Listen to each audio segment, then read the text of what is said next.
CBSE board के अंदर अगर कोई टॉपर आ जाता है तो आप देखते हो कि मीडिया वाले चैनल पे दिखाने लग जाते हैं। तो क्या एनएस बोर्ड के स्टूडेंट्स मेहनती नहीं होते? क्या उनके पास टैलेंट नहीं है? लेकिन जब एनएस बोर्ड में एडमिशन लेने के बाद कई सारी डिफिकल्टीज आती है। एनएस बोर्ड की सर्टिफिकेट की वैल्यू होती भी है। जैसे टाइम पे क्या बुक्स मिल गई थी आपको? मुझे थोड़े लेट मिली थी बुक्स। यानी कि बुक्स लेट मिलती है। जब कोई एनएस बोर्ड में स्टूडेंट आता है, मान लो बिल्कुल नया है, बिल्कुल फ्रेशर है, उसको कुछ नहीं पता एनएस बोर्ड के बारे में, जैसे कि मैं थी, जैसे आप भी थे, तो वो पढ़ाई स्टार्ट कहाँ से करें? क्वेश्चन पेपर वो एनएस बोर्ड की बुक से आती है या बाहर से याद आती है? बच्चे कभी पूछते हैं, काफी डर लगता है। कि डिफरेंट सेट्स होते हैं पेपर में, कि कुछ बच्चों का जो सेट था उसमें ज़्यादा मुश्किल क्वेश्चन थे। जैसा कि भी ऑफ कैमरा भी हमने ये बात किया कि चीटिंग एनएस बोर्ड के अंदर होता है। आप भी क्या उसमें इन्वॉल्व थे कि चीटिंग जैसे कुछ चीज़ों में?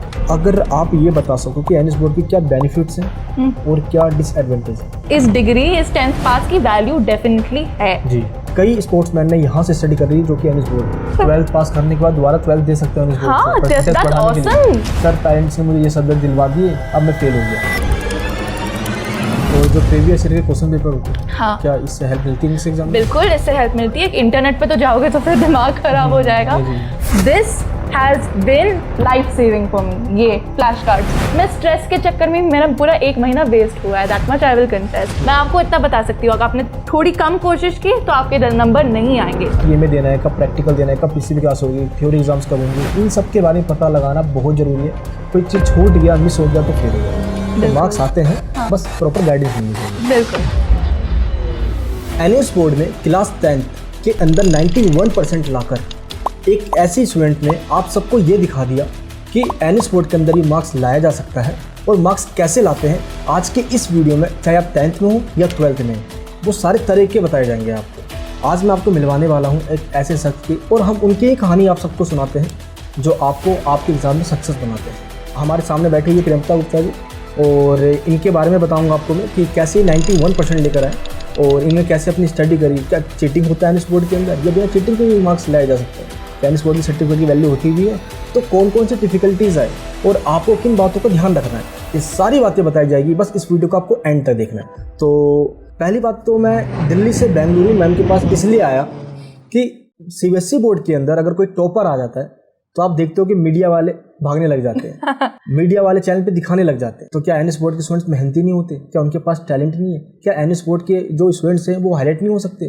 जी बिल्कुल हो सकते हैं, उनके पास भी वो टैलेंट है। बस मेरी एक छोटी सी कोशिश है और यही चीज़ मैं आप तक पहुँचाना चाहता हूँ। एक बार आप इनका रिजल्ट भी देख लीजिए, आप इनके मार्क्स चेक कर सकते हो। इनके मार्क्स आए हैं इंग्लिश के अंदर 96 मार्क्स हैं।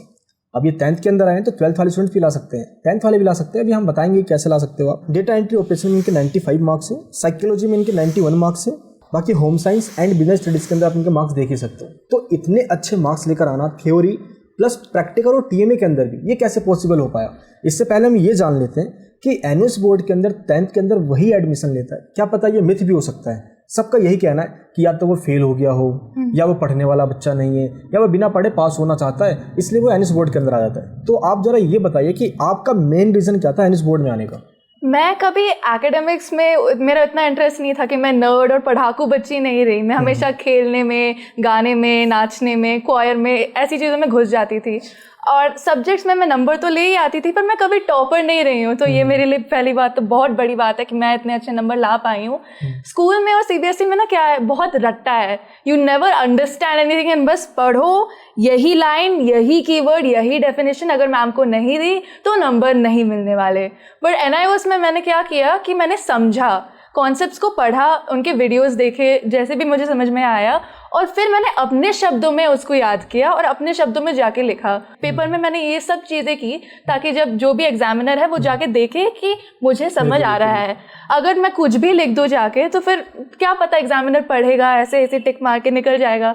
तो अगर वो मेहनत उन्हें दिखाई दे तो उससे तो नंबर मिलते ही हैं। तो इसी वजह से मेरे नंबर, मैं कभी टॉपर नहीं रही, बट मैं अभी अपने आप को टॉपर बुला पा रही हूँ। बिल्कुल, एनएस बोर्ड के अंदर आपने इतने अच्छे परसेंटेज लाकर टॉपर में अपना नाम तो दर्ज करवा ही लिया। बाकी कई सारे लोगों का इंस्पिरेशन भी बन गए कि अब लोग काफ़ी इंस्पायर्ड हो रहे हैं कि एनएस बोर्ड में मार्क्स आते हैं। लेकिन जब एनएस बोर्ड में एडमिशन लेने के बाद कई सारी डिफिकल्टीज आती है। मुझे लगता है कि क्या पता आपको भी आया हो। जैसे टाइम पे क्या बुक्स मिल गई थी आपको? मुझे थोड़े लेट मिली थी बुक्स, बट काफ़ी हद तक टाइम से मिल गई थी। यानी कि बुक्स लेट मिलती है। आपको हाँ भी ऐसा लेके- होता है। हमने एक्चुअली कुछ व्हाट्सएप ग्रुप ज्वाइन किए थे जो दूसरे एनआईओ स्टूडेंट्स हैं, क्योंकि हमारा तो फर्स्ट टाइम था, हमें पता नहीं था कि एनआईओस कैसे होता है। तो उन्होंने बोला कि उनको बुक्स नहीं मिली, कोई मुझे शेयर करो या कोई पीडीएफ का कुछ प्रिंट आउट लो, या वैसे ही ऑप्शंस किए थे। बिल्कुल। तो बुक्स मिलने से पहले मैंने क्या किया था, एनआईओस की जो वेबसाइट पे सारे पीडीएफ्स है उनके प्रिंट आउट लेके मुझे जो चैप्टर्स शुरू करने थे मुझे बड़े लगे, उनके थोड़े मैंने प्रिंट आउट कॉपी करके मैं उससे ही पढ़ रही थी जब तक किताबें आ गई। ग्रेट। कई बार स्टूडेंट्स ये कहते हैं कि अभी सर बुक्स नहीं मिली है, अभी हम पढ़ाई कैसे करें। यानी कि अगर आपको पढ़ना हो तो आप पीडीएफ से ही पढ़ लोगे। कई बार बुक्स देखो सरकारी काम है, बुक्स आने में टाइम लगता है, तो जैसे इन्होंने किया वैसे आप भी कर सकते हो, ये आपको ध्यान रखना है। एंड टीएमए, प्रैक्टिकल और पीसीपी क्लासेस ये सब भी एनएस बोर्ड के अंदर होता है। हाँ। तो टीएमए और प्रैक्टिकल के अंदर हम देख रहे हैं, आप एक बार रिजल्ट देखिए इनके टीएमए में फुल मार्क्स आए हैं और प्रैक्टिकल में भी फुल टू फुल मार्क्स आए हैं। तो जरा आप ये राज बताइए कि पहले टीएमए के बारे में फुल टू फुल मार्क्स कैसे है? तो टीएमए में क्या था, उन्होंने ऑलरेडी पीडीएफ सब्जेक्ट के दिए गए थे, क्वेश्चंस क्या थे एनआईओएस की वेबसाइट पे थे, और मैंने ऑफकोर्स वीडियोस देख के समझा कि टीएमए को टैकल कैसे करना है। टीएमए जैसी चीज़ जो असाइनमेंट होती है, जैसे किसी भी स्कूल में सीबीएसई हो या आईबी हो, जब भी कोई रिपोर्ट प्रेजेंट कर रहे हो तो बस प्लेन पेपर पे लिख के एक ऐसे छाप दोगे तो फिर टीचर तो वैसे ही नंबर नहीं देगा। थोड़ा कुछ कलरफुल होगा, थोड़ा दिखेगा कि मैंने बॉर्डर बनाई, मैंने मेहनत की, मैंने सुंदर से अच्छे से सब कुछ लिखा है। तो एक्चुअली ये मेरी प्रैक्टिकल फाइल है डेटा एंट्री की। तो मैंने वो जो हार्ड वाली कवर की फाइल होती है उस पर एक पेपर चढ़ा के और अंदर से वो प्लास्टिक रैप लगा के किया है ताकि वो सुंदर से रहे और मेरे नोट्स को कुछ ना हो। मैंने बहुत मेहनत की मेरे नोट्स के लिए। तो मैंने प्रिंट आउट्स लिए, ये मेरी प्रैक्टिकल फाइल का एनरोलमेंट नंबर वगैरह वाला पेज है। एंड इसके बाद सारे क्वेश्चंस इंडेक्स में मैंने अच्छे से बताया कि पहले मैंने इस क्वेश्चन को आंसर किया, फिर उस क्वेश्चन को आंसर किया, जैसे आप बोर्ड में लिखोगे। क्योंकि अगर आप क्वेश्चन 10 लिख रहे हो और आप क्वेश्चन 1 लिख दोगे फिर टीचर कहाँ से नंबर देगा। तो इस पूरे पेजेस में मैंने कलर्ड पेजेस मंगाए थे और उस पर मैंने एक्सपेरिमेंट का नंबर, एक्सपेरिमेंट की इमेजेस जो मैंने किया, मेथडोलॉजी, तो आप देख सकते हैं कि टीचर ने टिक किया और एंड में साइन भी किया है एंड थैंक यू। अगर टीचर ऐसे कुछ कलरफुल देखेगा और देखेगा कि बच्चे ने जेन्युइनली मेहनत की है और बस ऐसे ही टीएमए सबमिट करने के चक्कर में नहीं किया है, तब जाके टीचर को भी थोड़ी खुशी मिलेगी। जी, तो इसी रास्ते से मैंने अपने प्रैक्टिकल फाइल को बनाया। सेम तरीके से मैंने टीएमए को भी कलर्ड पेपर्स पे किया। ये मेरे सारे टीएमएज हैं जिनकी फोटो मैंने खींच के स्कैन कर करके पीडीएफ पे अपलोड किया। तो टेबल्स आप देख सकते हैं, मैंने हैंड राइटिंग में आराम से टाइम दिया। टीएमए की यही बढ़िया बात है कि डेडलाइन उन्होंने पहले से बहुत दूर की दी हुई है। तो अगर आप थोड़ा थोड़ा करके एक सब्जेक्ट एक हफ्ते में कर लोगे, कोई नहीं बोल रहा कि एक दिन में खत्म करके सबमिट करो। इतना टाइम दिया हुआ है तो इस टाइम को यूज करो, आराम से लिखो, कुछ हड़बड़ी में मत करो, तब नंबर आ जाएंगे। ग्रेट। यानी कि आपने टीएमए और प्रैक्टिकल में थोड़ा सा यूनिकनेस दिखाया जिसकी वजह से आपको मार्क्स मिले। चलिए, तो आपको भी ये चीज़ ध्यान रखना है, जैसे ये मार्क्स आए इनके वैसे आपके भी आ सकते हैं। मैम पीसीपी क्लासेस के बारे में बताइए। आप पीसीपी क्लासेस क्या आपने ली, नहीं ली, सेंटर पे हुआ, नहीं हुआ, क्या कहा सेंटर? एक्चुअली क्या हुआ था कि मेरे एक एडमिट कार्ड पे दिखाया था कि कोई टीचर है और एक क्लास होनी है, बट उसके बारे में हमें पता ही नहीं था। तो मैंने वेबसाइट पे जब देखा तो मुझे पता चला कि डेट निकल गई। तो फिर मेरे सेंटर की एक व्हाट्सएप ग्रुप थी जिसमें एक मैम थी एंड बहुत सारे टीचर्स थे और अपडेट्स उतने ज़्यादा रेगुलर नहीं आ रहे थे। तो हमें यही डर लगा रहा कि क्लासेस कंपलसरी हैं, मार्क्स आएंगे नहीं आएंगे, अटेंडेंस लगेगी नहीं लगेगी। और फिर जब प्रैक्टिकल के रिजल्ट आए अवॉर्डेड और कोई नंबर नहीं आया, तो मम्मा वही पूछ रही थी मुझे अटेंडेंस के मार्क्स हैं, क्योंकि अगर कोई मार्क्स मिल सकते हैं बस अटेंड करके तो क्यों ना मिले। बट मुझे इसके बारे में पता ही नहीं था, मैं अटेंड ही नहीं कर पाई। क्लासेस आपने कोई अटेंड नहीं करी? नहीं, मैंने नहीं की। लेकिन अगर आप इनका रिजल्ट देखोगे तो इनको पीसीपी के भी मार्क्स मिले हुए हैं। एक्चुअली में होता क्या है कि जब आप प्रैक्टिकल एग्जाम देने जाओगे और आपने बाई चांस पीसीबी क्लासेस नहीं लिए, या तो आप भूल गए हो या सेंटर वालों ने नहीं करवाई, लेकिन जब आपने प्रैक्टिकल एग्जाम दिया उस दिन वो पीसीबी के मार्क्स आपको दे देते हैं अगर आपने प्रैक्टिकल एग्जाम अच्छे से दिया है और प्रैक्टिकल फाइल सही से सबमिट करवाया।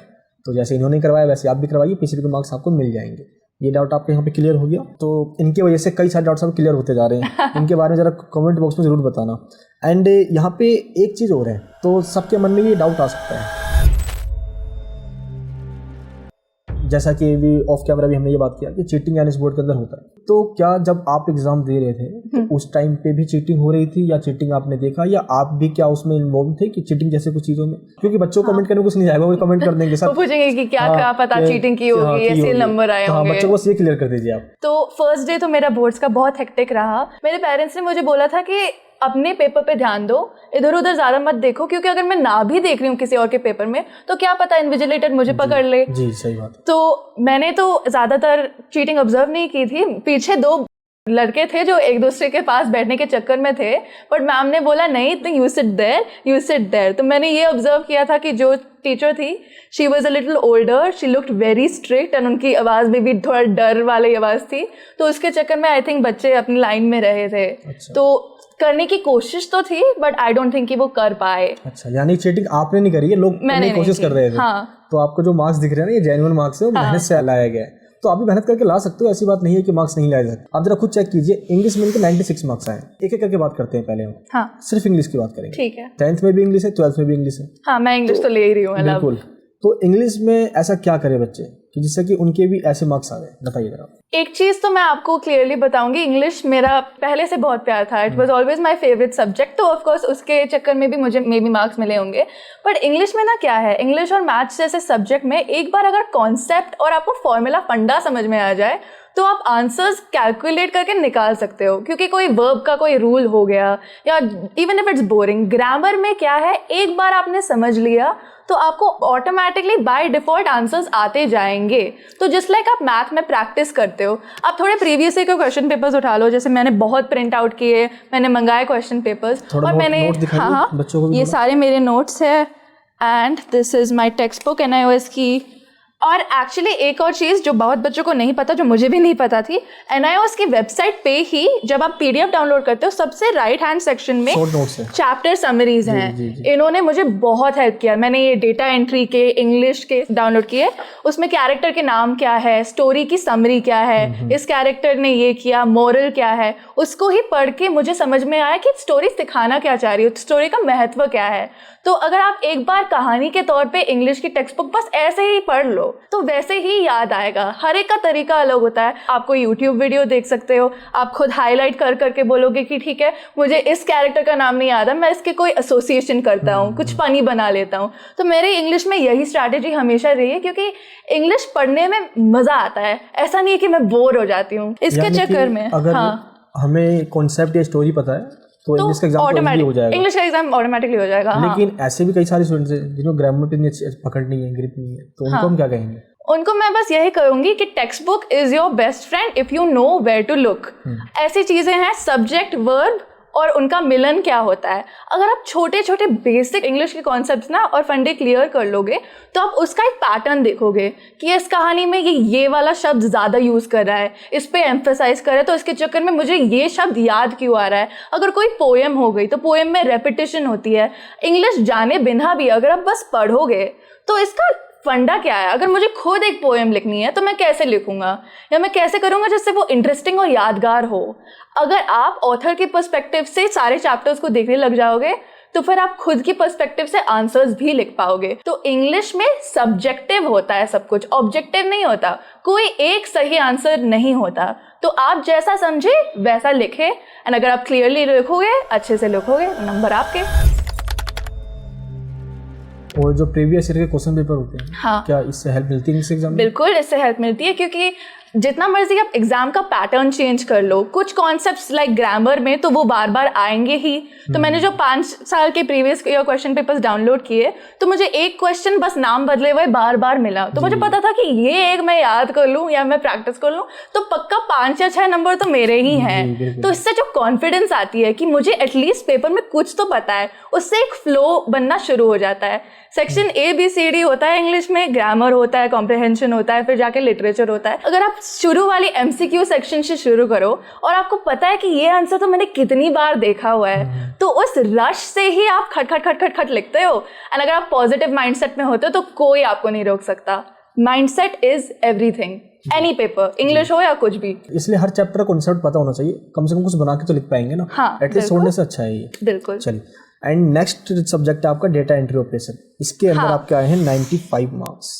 और डेटा एंट्री का सब्जेक्ट भी ऐसा है जो प्रैक्टिकल ज़्यादा, थ्योरेटिकल कम है। बिल्कुल, तभी तो नंबर का फर्क। अगर आप नोट से या किसी बुक से रीड कर भी लोगे तो समझ में नहीं आएगा, चीज़ों को आप प्रैक्टिकली करके ना देखो जब तक। जैसे कंप्यूटर भी, अच्छा एक्सेल है, पावर बोर्ड है या MS वर्ड, जो भी क्वेश्चन आ रहा है एग्जाम में, पहले उसको करके खुद देखना होगा, तभी आप कर पाओगे। हाँ, तो एक्चुअली मैंने विकी सर के सारे वीडियोस देखे थे डेटा एंट्री में, और वो बहुत हंसमुख और फन काइंड ऑफ टीचर है। कुछ टीचर्स होते हैं जो बस हाँ डेटा एंट्री में ये होता है वो होता है, पर उनके साथ पढ़ने में ना मजा आया, क्योंकि मुझे लग रहा है कि मैं लेक्चर नहीं देख रही, मैं अपने दोस्त से बात कर रही हूँ। वो बोल रहे थे कि कमांड X या कंट्रोल X होता है तो वो कट होता है, तो अपने सारे बुरे दोस्तों को लाइफ से कट कर दो, एक्सेस को कट कर दो। तो ऐसे ही हंसते हंसते मैंने पूरी जान लगा के विकी सर आपकी वजह से डेटा एंट्री की प्रैक्टिकल फाइल बनाई है, क्योंकि मुझे इसमें सब्जेक्ट में मजा आया। एंड ये तो NIOS की टेक्स्ट बुक थी, इसमें भी सारे फॉर्मूलाज एंड में दिए हुए हैं, बट ऑफ कोर्स लिखने से फर्क पड़ता है। तो इसमें कंट्रोल, कमांड, सारे एक छोटी सी तो लिस्ट है।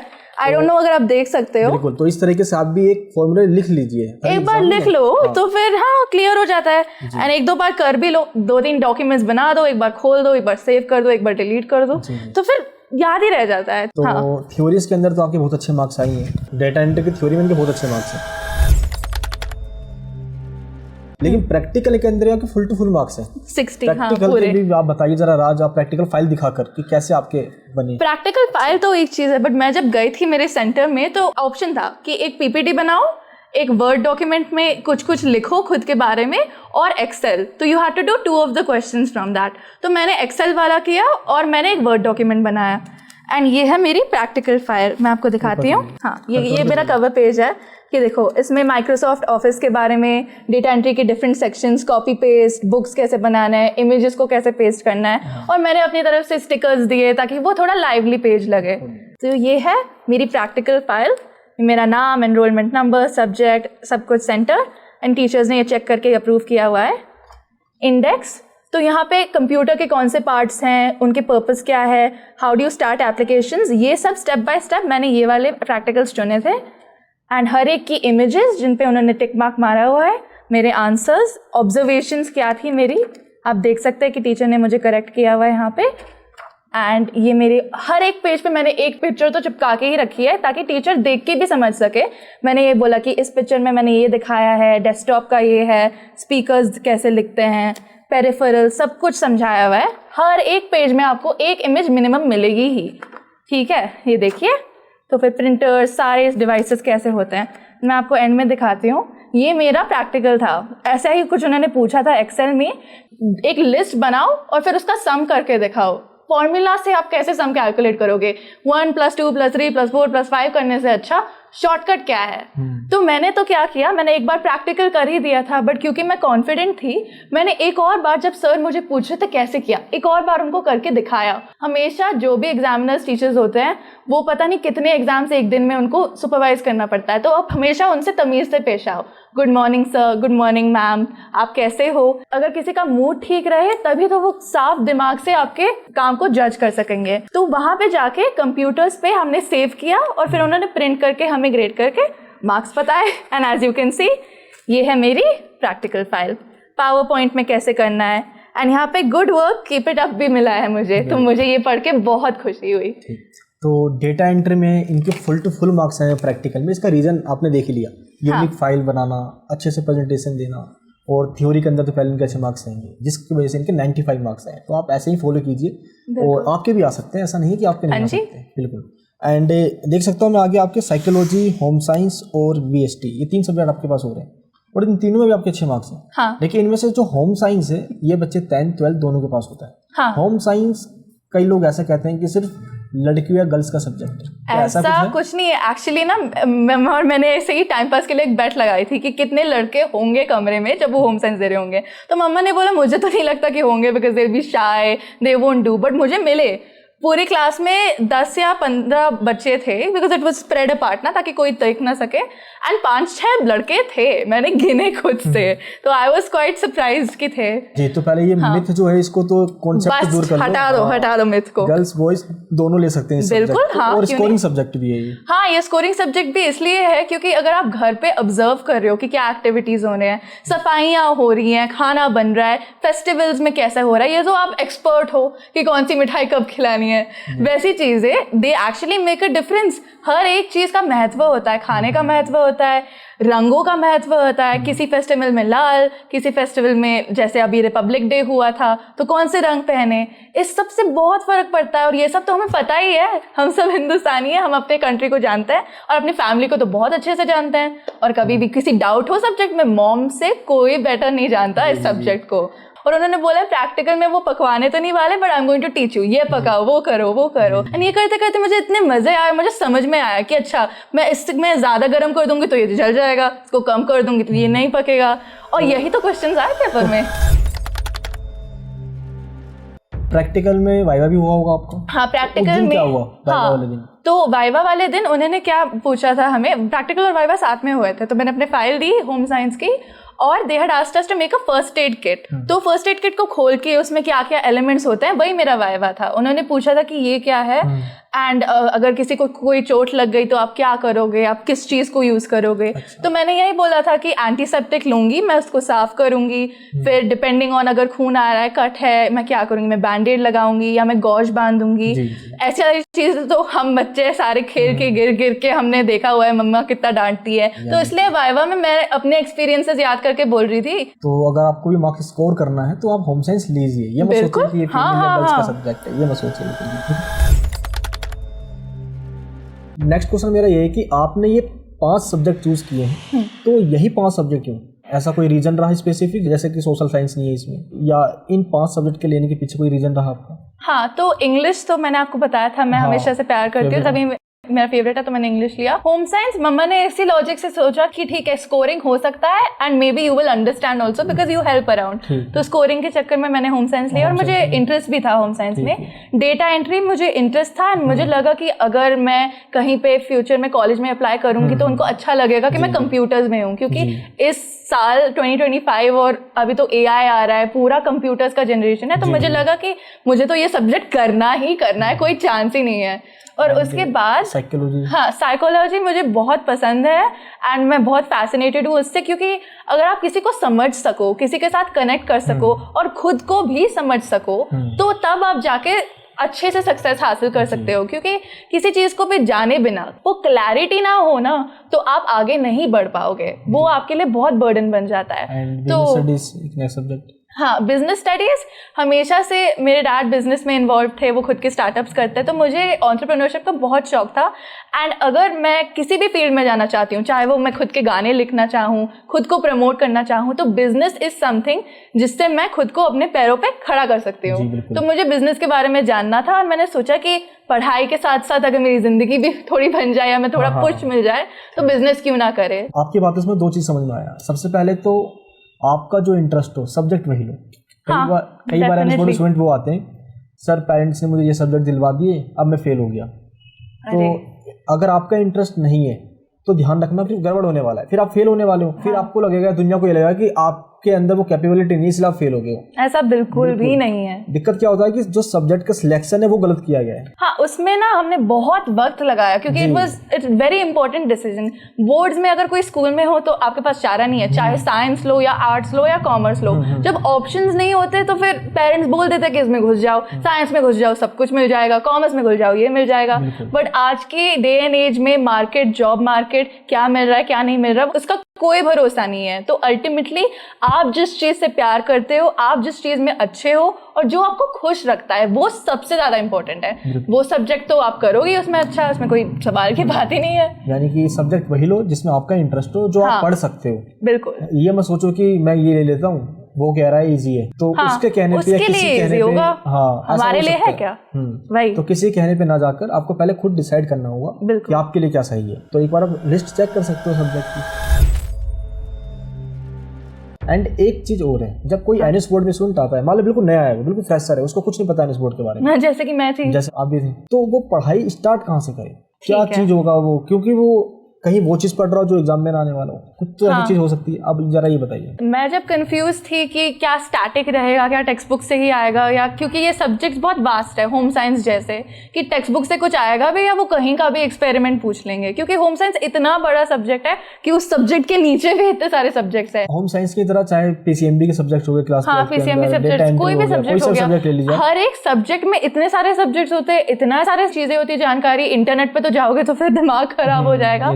तो फिर मेरे साथ यही था कि मॉम ने बोला था कि उन्होंने टेक्स्ट बुक दी है तो टेक्स्ट बुक में से तो कुछ आएगा ही नहीं, तो टेक्स्ट बुक का क्या फायदा। हमेशा सीबीएसई, एनआईओएस ऐसी कोई भी बोर्ड हो तो टेक्स्ट बुक में ही मुझे लगता है कि 70, 80, 90% वहीं से आता है, घुमा फिरा के। यानी कि बुक्स फॉलो करना है, बुक्स फॉलो करना है। हाँ, क्योंकि अगर आप गूगल पे जाओगे, कोई अपने पीडीएफ या कोई अपने नोट्स या कोई अपना तरीका शेयर करेगा, या वो आपके लिए काम करेगा नहीं करेगा वो हमें नहीं पता। किताब हमारे सामने है, जैसे ये ले लो, छोटी सी एक मैनुअल है मेरे सामने डेटा एंट्री की। मैंने इसको खोला, इसमें मैंने हाईलाइट्स किए, इसमें ऑब्जर्वेशंस लिखे, मैंने पहले प्रैक्टिकल्स को यहाँ पे समझा, ये मेरी प्रैक्टिकल मैनुअल है।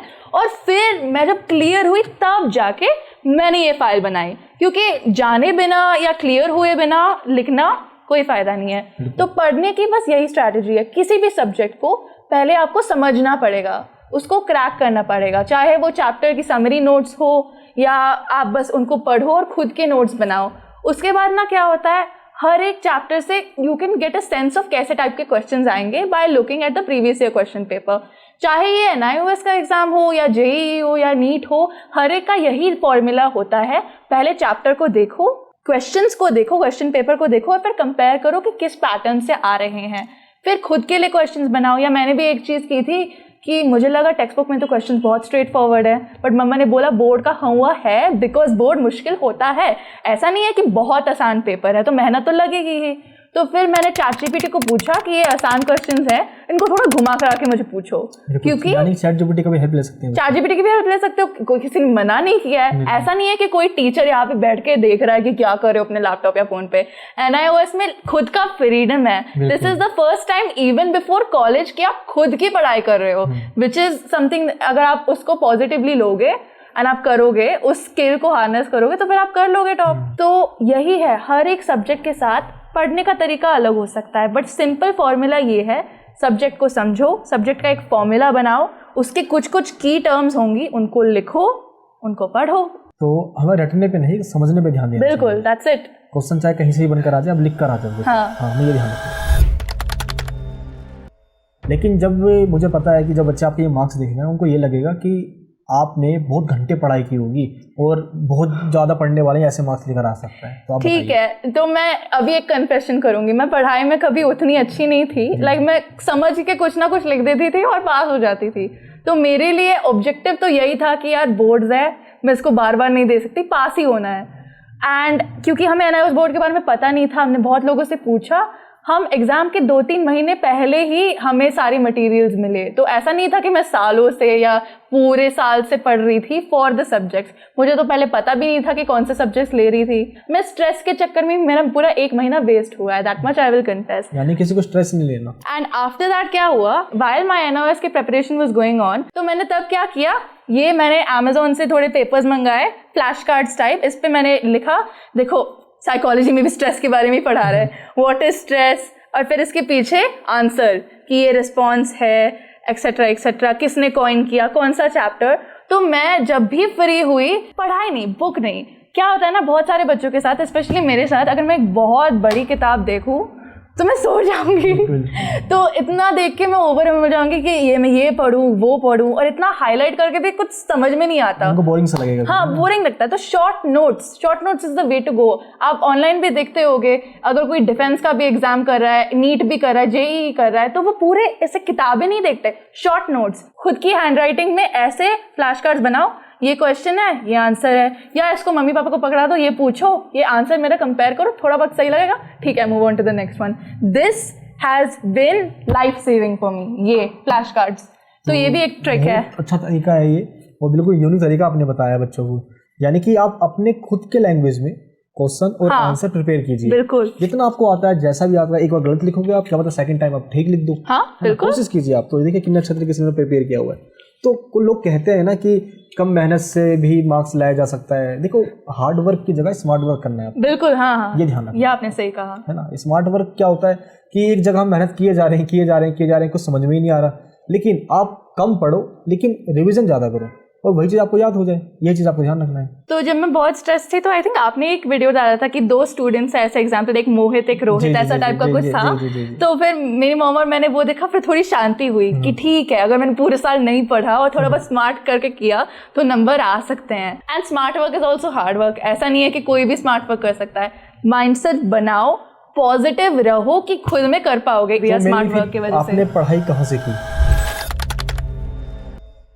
अगर आप 3-4 सोर्स बताना चाहोगे तो? ठीक है, तो मैंने text books, I will always give credit to NIOS की टेक्स्ट बुक्स, एनआईओएस की बुक्स होंगी। एंड मैंने आपका चैनल देखा डेफिनेटली जी, यानी पहले एनएस बोर्ड की बुक से पढ़ना है, उसके बाद आप वीडियोस का सहारा ले सकते हो कॉन्सेप्ट समझने के लिए। हाँ, तो 2 तरीका आपने बताया, और कोई तरीका? खुद के नोट्स बनाओ डेफिनेटली। टेक्स्ट बुक में ना क्या है, एक हाईलाइटर लेके पूरे बुक को कलर मत करना, आपको जेन्युइनली जो इंपॉर्टेंट लगे। जैसे टेक्स्ट बुक के एंड में कुछ होगा टर्म्स, उन्हीं टर्म्स को टेक्स्ट बुक के चैप्टर के अंदर ढूंढ के हाईलाइट करो कि ठीक है, यहाँ पे इस टर्म का यूज हुआ है, यहाँ पे इस टर्म का यूज हुआ है, मतलब ये टर्म बार बार आ रहा है, इसका क्वेश्चन तो आने वाला है, चाहे वो प्रीवियस ईयर क्वेश्चन पेपर में रिपीट हो या चैप्टर में रिपीट हो। दोनों की हेल्प से मैंने ना क्या किया, बहुत सारे सैम्पल क्वेश्चन पेपर्स लिए, इनको सॉल्व किए, इनके अंदर ही लाइक देखो क्वेश्चन 3 हो गया, ये हो गया, ये तो एक और कॉपी थी, बट एक मेरी दूसरी कॉपी है जिसमें मैंने इसको ट्रीट किया कि मैं बोर्ड दे रही हूँ। ये बिल्कुल साफ है, मैंने इसको टच भी नहीं किया, इस पर कुछ लिखा भी नहीं कि I am giving a board. फिर मैंने ABCD करके मेरी नोटबुक में लिखा, एंड फिर मैंने देखा कि मैं कहाँ पे गलत जा रही हूँ, क्या मैं ऑब्जेक्टिव टाइप में गलत जा रही हूँ, क्या मैं सब्जेक्टिव में, और किस क्वेश्चन में। तो मैंने उन क्वेश्चंस को लेके खुद के लिए एक प्रैक्टिस क्वेश्चन पेपर बनाया। जो जो मुझे नहीं आया उसको मैंने नोट किया, या मैंने PDF से कॉपी करके ChatGPT को दिया कि इसका करके मेरे लिए क्वेश्चन पेपर बना दो। ये भी एक तरीका है। यू कैन बी लाइक कि मुझे इस कॉन्सेप्ट में थोड़े डाउट आ रहे हैं, मुझे ये फॉर्मूला समझ में नहीं आ रहा, इसी फॉर्मूला के बेसिस पे मेरे लिए एक बोर्ड का पेपर बनाओ।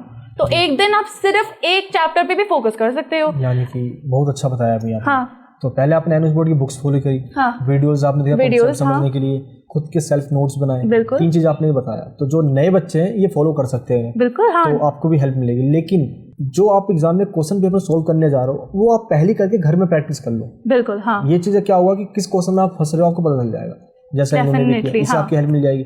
और जिस क्वेश्चन का आंसर आपको नहीं आ रहा, जैसा इन्होंने बताया कि ChatGPT का हेल्प भी ले सकते हो। बिल्कुल, आप ले सकते हो जी। तो आपको भी हेल्प मिली ChatGPT से? हाँ, ChatGPT ने बहुत हेल्प की, ChatGPT को भी क्रेडिट मिलेगा नंबरों का। तो अगर हम क्वेश्चन पेपर की बात करें, जो एग्जाम में क्वेश्चन पेपर आता है, हाँ, तो क्या क्वेश्चन पेपर वो एनएस बोर्ड की बुक से आती है या बाहर से ही आ जाती है? बच्चे कभी पूछते हैं, काफी डर जाते हैं। तो मेरा एक्सपीरियंस तो बुक से ही आया था, बट एक और चीज़ मैं कहना चाहूँगी कि डिफरेंट सेट्स होते हैं पेपर में, क्योंकि सबको अगर सेम मिलेगा तो वो इधर उधर देख के कॉपी भी कर सकते हैं, राइट। तो मुझे अधिकतर पता नहीं मेरा किस्मत थी, सेट B और सेट C मिला था। तो एक पेपर में बिजनेस में जब मैं बाहर गई थी कुछ बच्चों से बात करने, मुझे ऐसा फील हुआ कि कुछ बच्चों का जो सेट था उसमें ज़्यादा मुश्किल क्वेश्चन थे और मेरे में थोड़े कम थे, ऐसा मुझे फील हुआ। अधिकतर तो बैलेंस था, बट ऐसा भी मैंने एक्सपीरियंस किया था। बट सारे क्वेश्चंस टेक्स्ट बुक से ही आए। आपको क्वेश्चन पेपर मिलता है बोर्ड देने के बाद, तो यू कैन ऑलवेज चेक कि ये मैंने पढ़ा था, ये कहीं बाहर से तो नहीं आया। एंड ऑफ कोर्स अगर ऐसा कुछ हुआ तो you have to contact and let them know, क्योंकि उन्होंने बोला है यहाँ से आएगा तो मतलब यहाँ से आएगा। एंड बेस्ट पार्ट ना, ये मुझे कहीं नहीं मिला अदर देन एनआईओएस बोर्ड कि इस चैप्टर से इतने क्वेश्चन आएंगे या इस चैप्टर से इतने मार्क्स आएंगे। नहीं तो देखो, बुक्स तो डेटा एंट्री की तो छोटी हैं, but if you look at English की बुक या साइकोलॉजी की बुक, उनकी 2-2 बुक्स हैं। तो पूरी बुक पढ़ोगे, हर एक चैप्टर को पूरी जान लगा के पढ़ोगे, ऐसा तो हो नहीं सकता। तो कौन सा चैप्टर में ज्यादा फोकस करना है, इसमें 7 मार्क आ रहे हैं, इसमें 15 मार्क आ रहे हैं, तो वो देख के मैंने उस ऑर्डर से किया एंड उसको ज्यादा एम्फेसिस दिया। मार्क्स वेटेज हो गया, बाइफिकेशन ऑफ सिलेबस हो गया, यानी क्वेश्चन पेपर जो आता है वो टेक्स्ट बुक से ही आता है। टेक्स्ट बुक से ही आता है। क्या पता वो घुमा कर दे दे, बच्चे समझ नहीं पाए, फिर वो कहेंगे आउट ऑफ सिलेबस से आ गया। हाँ, वो हो सकता है, बट घुमा के तो क्वेश्चंस आएंगे ही, क्योंकि अगर क्वेश्चन जैसे ही टेक्स्ट बुक में है वैसे ही पूछेंगे वो, फिर तो एग्जाम बोर्ड का बोर्ड नहीं है ना। तो कोशिश ये करना है आपको कि क्वेश्चन चाहे घुमा कर भी आ रहा हो, जो आप पढ़ कर आए हो वही लिख कर आना है, वही लिख के आना, घबराना नहीं है आपको। हाँ। तो क्वेश्चन पेपर आपके टाइम पे क्या लगा आपको कि इजी रहा या बहुत ज्यादा टफ रहा? I आई थिंक दोनों के बीच में था, क्योंकि फर्स्ट टाइम मेरा 3 घंटे का इतना लंबा एक्सपीरियंस रहा था बोर्ड का, तो इट वाज मीडियम सा था, बहुत मुश्किल भी नहीं था, बहुत आसान भी नहीं था। पहली बार क्या हुआ था, पहले बोर्ड में टाइम मैनेजमेंट की मेरी इश्यू हो गई थी, क्योंकि मेरे पास घड़ी थी नहीं और मैंने पहनी नहीं थी, पता नहीं मैं स्टूपिड मिस्टेक आप मत करना, आप हमेशा एक वॉच मैंने अभी पहनी है लेके जाना अपने साथ, क्योंकि टीचर से बार बार पूछना तो आपका फ्लो भी ब्रेक होता है कि मैम मुझे टाइम बताओ, मैम मुझे टाइम बताओ।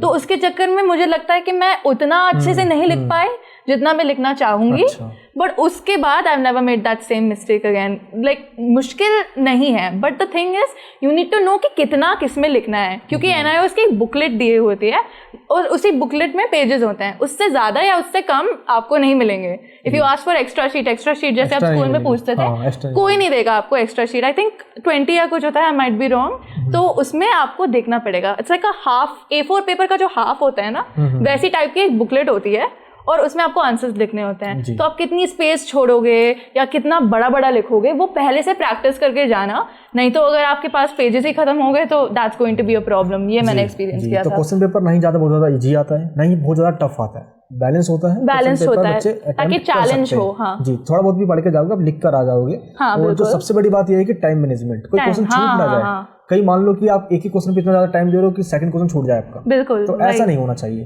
तो इस चीज का आपको ध्यान रखना है। एक चीज और है जो बच्चे पूछते हैं, मुझे लगता है कि क्या पता आपके साथ ये प्रॉब्लम हुई हो, क्या ऐसा होता है कि पढ़ा हुआ हम भूल जाते हैं? आपके साथ ऐसा हुआ? हाँ, डेफिनेटली ऐसा हुआ है। ऐसा एक चीज हुई थी, आई थिंक होम साइंस में ही था, एक 5 चीजों की मैंने एक एक्रोनिम बनाई थी कि कुछ याद करने के लिए, फैब्रिक्स में या कुछ। तो अगर आप किसी चीज को बहुत ज्यादा एम्फेसिस दे दो कि ये तो मुझे पता है, आएगा, तो फिर ये हवा बना दो, तो फिर आप जाके लिखने शुरू करोगे और फिर आप सोचोगे ये तो मुझे पता है, ये क्या है, और उसी चक्कर में 5 मिनट सिर्फ उस क्वेश्चन में निकल जाएंगे। तो ऐसा डेफिनेटली होता है, हर एक के साथ होता है। एग्जाम फीवर होता है, या जो मैंने सबसे अच्छे से पढ़ा है वो इधर क्वेश्चन पेपर में आता नहीं है या मैं लिख नहीं पाती। तो this is something that all students will face, inevitable है, होना ही है। लेकिन इसको कम करने के लिए खुद में कॉन्फिडेंट रहो, जो मेरे साथ एक इशू था, बिकॉज एग्जाम्स में मैं कभी नंबर नहीं लाई, तो मैंने सोचा मैं बोर्ड पास कैसे करूंगी। हर एक के पास ये सवाल होगा कि यार मम्मी पापा प्रेशर कर रहे हैं, मुझे पास करना है। पर अगर आप इस प्रेशर को गलत समझ के लोगे ना, ये बस आपको पुश करना चाह रहे हैं, क्योंकि आप जितना बेस्ट दोगे उससे ही कॉरेस्पॉन्डिंग आपका रिजल्ट आएगा। मैं आपको इतना बता सकती हूँ, अगर आपने थोड़ी कम कोशिश की तो आपके नंबर नहीं आएंगे, ढंग से कोशिश की तो आपको खुद पता चलेगा कि मेरी कोशिश के मुझे फल मिले हैं। यानी कि कई बार क्या होता है कि हमें क्वेश्चन का आंसर आता भी है, हाँ, बट उस स्ट्रेस की वजह से, उस स्ट्रेस की वजह से हम आंसर लिख ही नहीं पाते। फिर इसमें घाटा किसका है? आपका, किसी का कुछ नहीं जाता। इसलिए हमको भी इस चीज का फोकस करना होगा कि स्ट्रेस बिना फालतू को लेके आप एग्जाम में आंसर लिख के ना हो, इसमें फिर आपके मार्क्स कट जाएंगे। इस चीज का आपको ध्यान रखना है। तो मुझे लगता है कि जो चीज आप पढ़ रहे हो, हाँ, तो कोई नया पढ़ने की बजाय वीकली में जो चीज़ आपने पहले पढ़ा है उसको रिवीजन जरूर करो। हाँ बिल्कुल, जैसे स्कूल में अगर आपने एक कॉन्सेप्ट आज पढ़ा तो घर जाके बस उसको थोड़ा देख लेना, नहीं तो भूल ही जाओगे। तो रिवीजन इज डेफिनेटली इम्पोर्टेंट। जो चैप्टर पढ़ रहे हो उसको या तो सेल्फ आप लिख के देखो, हाँ, और उसको रिवाइज जरूर करो, वरना भूल जाओ। ज्यादा पढ़ने के चक्कर में जो पढ़ा हुआ है वो ना भूल जाओ, ये ध्यान रखना। वो ब्लैंक हो जाता है ना, इसलिए बिंदास होकर पढ़ाई कीजिए। बिल्कुल, हाँ, एग्जाम बहुत अच्छे जाएंगे। अब थोड़ा आप अपने बारे में बताइए कि अब आपकी 10th कंप्लीट हो गई है। हाँ। 10th के बाद अब आप क्या करना चाहते हैं? तो अभी मेरा 10th के साथ साथ मेरा म्यूजिक स्कूल का भी पहला साल खत्म हो चुका है। इस फरवरी या इस जून से नेक्स्ट टर्म शुरू होगा। तो जब मेरा म्यूजिक स्कूल खत्म हो उसके बाद मैं सोच रही हूँ कि मैं इसी फील्ड में अपना अंडर ग्रेजुएट करूँगी, अपनी बैचलर्स की डिग्री करूँगी। एंड मेरा सपना तो हमेशा यही रहेगा कि मैं कहीं फॉरेन जाके वहाँ रहूँ थोड़ी देर के लिए, वहाँ से कुछ उनकी लैंग्वेज सीखूँ, फिर वापस आऊँ। एंड अभी इंडिया और जापान के भी बहुत अच्छे रिलेशन चल रहे हैं और वो कंट्री मुझे बहुत पसंद है। तो मैं चाहती हूँ, सपना तो है कि अगर मेरी अंग्रेजी में इतने अच्छे नंबर आए तो क्या पता, यही चीज़ है, अपॉर्चुनिटीज खुल जाती है। आप सोचते भी नहीं हो, बट क्योंकि मुझे इंग्लिश में भी अच्छे नंबर आए, मुझे साइकोलॉजी में भी अच्छे नंबर आए, तो मैं चाहे इंग्लिश या साइकोलॉजी या कुछ भी कर सकती हूँ। यही अच्छी बात है NIOS की। जी, तो फिर अभी आप 12th में भी एडमिशन लेना चाहोगे? हाँ बिल्कुल, NIOS इज द प्लान। हाँ, बस सब्जेक्ट सोच रही हूँ, बहुत सोच रही हूँ। तो सोच के ही सब्जेक्ट आपको सिलेक्ट करना है अगर आप NS बोर्ड में एडमिशन लेना चाहते हो। बिल्कुल। कई बार ऐसा होता है कि जब बच्चे NS बोर्ड में एडमिशन ले लेते हैं तो उनके मन में ये रहता है कि एडमिशन तो ले लिया, सब्जेक्ट सही नहीं लिया मैंने। तो ये किसी के साथ ऐसा ना हो जाए, इस चीज़ का हमको ध्यान रखना होगा। आप 2-3 दिन 4 दिन लीजिए पहले, फिर सब्जेक्ट को आप सिलेक्ट कीजिए, तभी हो सकता है ऐसा। और कई बार ऐसे कई सारे स्टूडेंट्स हैं, जैसे आपने कभी कहा कि मैं म्यूजिक की क्लासेस लेती हूँ, हाँ, तो आपके लिए एनएस बोर्ड काफ़ी अच्छा रहा, हाँ, क्योंकि ओपन स्कूलिंग है, होम स्कूलिंग हो गया और आप वहाँ पे भी ध्यान दे पाते हो। हाँ, कई सारे स्पोर्ट्समैन भी हैं, मैरी कॉम ने भी यहीं से स्टडी किया है, कई सारे यहाँ पे आप देख सकते हो, लिस्ट में दिखा रहा हूँ, कई स्पोर्ट्समैन ने यहाँ से स्टडी कर रही है जो कि एनएस बोर्ड है। तो कई सारे स्टूडेंट्स को ये अपॉर्चुनिटी देता है। लेकिन अगर आप ये बता सको कि एनएस बोर्ड की क्या बेनिफिट्स हैं और क्या डिसएडवांटेज है। ठीक है, तो मैं बेनिफिट्स में यही कहना चाहूँगी कि क्योंकि इतना ओपन सिलेबस है, आप जो चाहे, आपका जो पैशन है, आपके पास ऑप्शंस ज़्यादा है, तो अपॉर्चुनिटीज़ भी ज़्यादा है, वो एक बेनिफिट होगा। एंड अगर आप खुद से इंडिपेंडेंटली पढ़ना चाहते हो एंड पढ़ सकते हो तो वो आपके लिए एक प्रो है। बट उसके ऑपोजिट में ही अगर आप खुद से नहीं पढ़ सकते, आपके पास सपोर्ट नहीं है, तो आपके लिए वो मुश्किल हो सकता है। एंड ऑल्सो अभी भी ओपन स्कूलिंग इंडिया में उतनी भी बड़ी चीज़ नहीं बनी जैसे अब्रॉड, फॉरेन में, यूएस में, वहाँ पे ओपन स्कूलिंग को रिस्पेक्ट मिलता है। इंडिया में अभी भी धीरे धीरे ओपन स्कूलिंग का पूरा फील्ड बढ़ रहा है। तो इसी चक्कर में कुछ लोगों को फॉल्स इंप्रेशन हो सकती है या ये अफवाह हो सकती है कि एनआईओएस बोर्ड की क्रेडिट नहीं है, क्रेडिबिलिटी नहीं है। बट मैंने क्योंकि ये दिया है, मैंने इनके सारे प्रोसीजर्स देखे हैं, मैं कह सकती हूँ इस डिग्री, इस 10th पास की वैल्यू डेफिनेटली है जी। क्योंकि ये एफिलिएटेड है, गवर्नमेंट सपोर्ट करती है and it's been around for a long time, जो मुझे भी नहीं पता था, बट अभी इट्स फाइनली गेटिंग रिकग्निशन।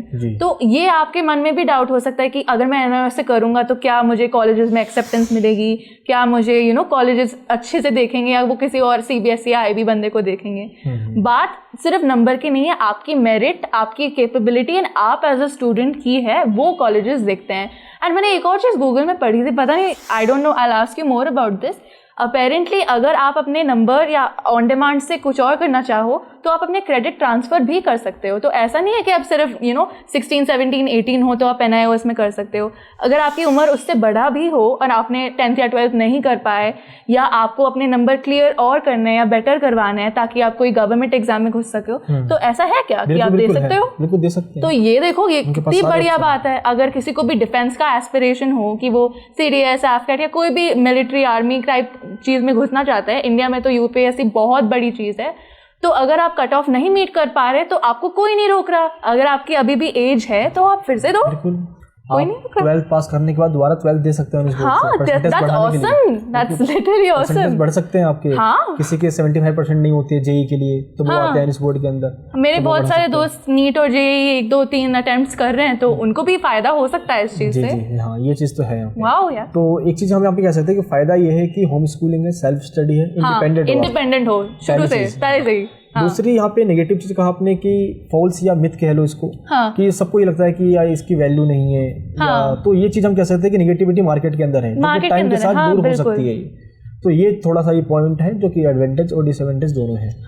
तो ये आपको ध्यान रखना। प्लस एक ओपन स्कूलिंग के यहाँ पे गाइडेंस प्रॉपर नहीं मिलती है। That's one thing. तो बिना गाइडेंस के भी सब कुछ टाइम से, कब टीएमए देना है, कब प्रैक्टिकल देना है, कब पीसीबी क्लास होगी, थ्योरी एग्जाम्स कब होंगे, इन सब के बारे में पता लगाना बहुत जरूरी है। कोई चीज़ छूट गया, मिस हो गया तो फेल हो जाओगे। तो आपको हमारे यूट्यूब चैनल से कितनी हेल्प मिली, एंड में आप ये बता दीजिए। यूट्यूब में आपके वीडियोस ने मुझे बहुत हेल्प किया, क्योंकि राइका सेट शुरू में टीचर सब कुछ होता है। अगर आपको एक ऐसा टीचर मिल जाए जिससे आप कनेक्ट हो जाए, जैसे आपके वीडियोस हो गए, आपके मैराथन्स हो गए, जैसे मैं लास्ट मिनट पढ़ रही थी तो मैं वही सोच रही थी कि यार इतने सारे वीडियोस हैं, एक चैप्टर के, बट 2 घंटे में आपने जो कंडेंस करके मुझे सारी चीज़ें एक एक करके समझा दी। और YouTube का तो यही है, पॉज करो फिर से देखो। This is the age of technology. तो best thing was the content that you guys were giving. Also another thing that I notice कि आप जब भी कोई भी नोटिफिकेशन अपडेट देते थे, आप सही देते थे, एंड आप ऐसा नहीं बोलते थे कि एनआईओएस ने बोला है, आप दिखाते थे। तो उसकी वजह से हमें आपका चैनल बहुत क्रेडिबल लगा कि आप इन्फॉर्मेशन बस दे नहीं रहे for the sake of it, आप हमें दिखा रहे हो कि हाँ सही में नोटिफिकेशन आई है। तो इसके चक्कर में मेरी मॉम का स्ट्रेस कम हुआ कि मार्क्स आएंगे, ये होगा। तो thank you for that. Thank you sir. जी थैंक यू। एंड इसीलिए आप सबको अपडेटेड रहना है, टाइम पे क्या हो रहा है, क्या नहीं हो रहा है, आपको पता चलते रहे। डेफिनेटली। तो सबसे पहले शुक्रिया आपका कि आपने अपना टाइम दिया। मैं दिल्ली से बेंगलुरु आया, इतने अच्छे तरीके से thank you for coming all the way sir. मुझे खाना खिलाया, मैं ये शायद लाइफ में कभी भूल नहीं सकता इस पल को। मुझे बहुत अच्छा लगा। आप सबकी वीडियोस कैसे लगी नीचे कमेंट बॉक्स में बताना। ऐसे वीडियो चैनल पे आते रहते हैं, हमको सब्सक्राइब जरूर कर लेना। और मुझे लगता है कि आज काफ़ी इंस्पिरेशन मिलेगी। आप अपने घर में पेरेंट्स को अपने इस इंटरव्यू को दिखाना और जब आप इनको सुनेंगे आपके पेरेंट्स, तो ज़रूर वो कहेंगे कि कुछ सीख अपने बच्चों को भी दे पाएंगे वो, ताकि उनके बच्चे भी, या उनको लगे कि जो जो कमियां रह रही है, बच्चों में जो डर है, जो स्ट्रेस है, वो खत्म कर सके। तो मार्क्स आते हैं, बस प्रॉपर गाइडेंस मिलनी चाहिए। बिल्कुल, डेफिनेटली। चलिए, मिलेंगे नेक्स्ट वीडियो के अंदर। जय हिंद, जय भारत।